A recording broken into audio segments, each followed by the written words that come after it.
Bismillahirrahmanirrahim. Assalamualaikum warahmatullahi wabarakatuh. Selamat malam.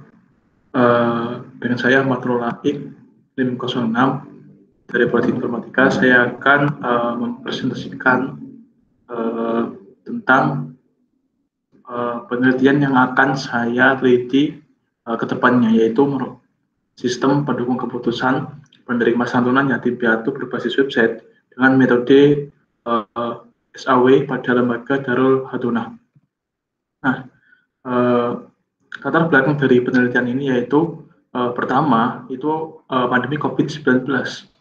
Nah, pandemi COVID-19 itu merupakan wabah yang menjangkit serempak di mana-mana, tidak hanya satu negara tapi di mana-mana di seluruh dunia, lebih daerah geografis yang luas. Nah, biasanya itu dia mengenai banyak orang. Nah, pada tanggal 13 2020 berdasarkan dari data WHO, dia itu menetapkan jumlah kasus dari virus ini itu mencapai sekitar 1.856 di seluruh dunia. Nah, secara global telah mencapai angka 114 juta dan pasien yang berhasil sembuh itu sekitar 400-an. Nah, jika kita melihat dari data dalam negeri, yaitu data COVID-19 pada laman covid19.go.id pada tanggal per 17 Agustus 2021, ada angka kematian sebanyak sekitar 12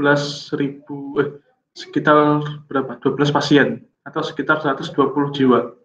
Nah, dari kematian tersebut itu rata-rata usianya itu kurang dari 46 tahun, yang artinya itu merupakan usia-usia produktif.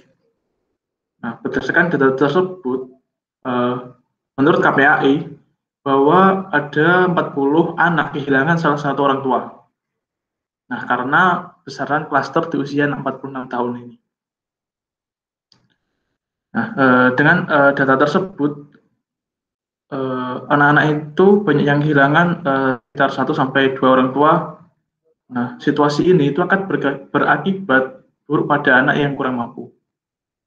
Nah, salah satunya yaitu anak yang kurang mampu ini lebih rentan mengalami tekanan besar pada psikisnya, kemudian mempengaruhi tingkat nutrisi yang akan berpengaruh pada stunting, kemudian pendidikan, hingga kehidupan sosial si anak tersebut. Jadi ada beberapa cara untuk mengatasi permasalahan ini. Jadi lembaga itu yang memberi bantuan 1 bulan sekali untuk beberapa anak yang kehilangan orang tua atau anak yatim piatu. Kemudian pemerintah juga memberi bantuan. Nah, salah satu bentuk bantuan itu merupakan suatu kewajiban kita sebagai manusia. Nah, satu caranya itu dengan memberikan pendidikan, makan, kasih sayang, dan mencukupi segala kebutuhannya.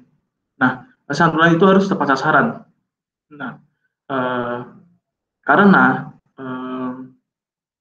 anak yang membutuhkan itu harus memenuhi suatu kriteria. Nah, misal harus di bawah 18 tahun atau apapun itu. Nah, sehingga anak dalam kategori anak yatim yang tidak mampu itu berhak. Nah, sehingga yang di atas 18 tahun dan lain sebagainya itu tidak berhak. Nah, dalam memberikan suatu dana santunan itu merupakan proses yang agak rumit dan sedikit lama. Nah, secara garis besar, kelayakan itu merupakan tahap di mana pantas atau tidaknya sesuatu yang berada pada tempatnya. Nah, penerima kelayakan itu mengambil sebuah keputusan. Nah, masalah penentuan kelayakan ini itu seringkali menjadi suatu masalah yang sangat rumit dan kompleks. Nah, sehingga membutuhkan solusi yang tepat dan sesuai dengan target. Nah, tetapi masalah saat ini itu dari beberapa pihak lembaga itu masih kesulitan dalam mengolah suatu data dan proses penentuan kelayakan itu masih menggunakan cara manual. Nah, kemudian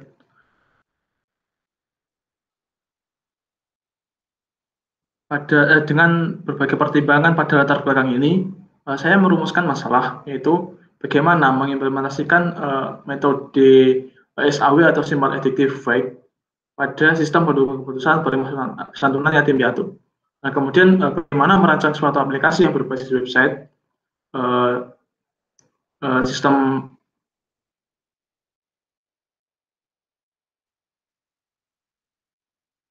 bagaimana merancang aplikasi berbasis website, sistem pendukung keputusan dengan metode SAW ini untuk mempermudah pengurus atau stakeholder dalam penentuan penerima santunan yatim piatu. Nah, kemudian tujuan dari penelitian ini yaitu merancang suatu website dan membangun penentuan penerima santunan yatim piatu yang tentunya berbasis website. Kemudian yang kedua yaitu mengimplementasikan metode SAW atau Simple Addictive Weight pada sistem pendukung keputusan penerima santunan yatim piatu untuk memperoleh suatu hasil yang diharapkan atau suatu hasil yang memuaskan atau mendekati. Nah, kemudian dari tujuan ini saya merumuskan beberapa batasan masalah. Nah, metode yang digunakan pada penelitian ini yaitu saya mengambil metode SAW. Kemudian sistem yang dirancang dan dibangun itu berbasis website. Kemudian saat pembuatan aplikasi atau suatu sistem itu kedepannya akan menggunakan metode waterfall dalam sistem dalam SDLC. Nah, itu nanti akan menggunakan metode waterfall. Nah, data yang digunakan itu berdasarkan data penerima dari Lembaga Darul Hadonah pada bulan September tahun 2021. Kemudian untuk manfaat, jadi manfaat dari penelitian ini yaitu pertama, membantu pengurus Lembaga Darul Hadonah untuk memberikan keputusan. Yang kedua, yaitu mempermudah pengurus Lembaga Darul Hadonah dalam menggunakan SPK. Jadi nanti akan mempermudah suatu pengurus atau stakeholder tertentu dalam penentuan yang akan dibantu oleh website tersebut. Kemudian terima kasih sudah mendengarkan. Apabila ada kata-kata yang salah, mohon maaf. Wassalamualaikum warahmatullahi wabarakatuh.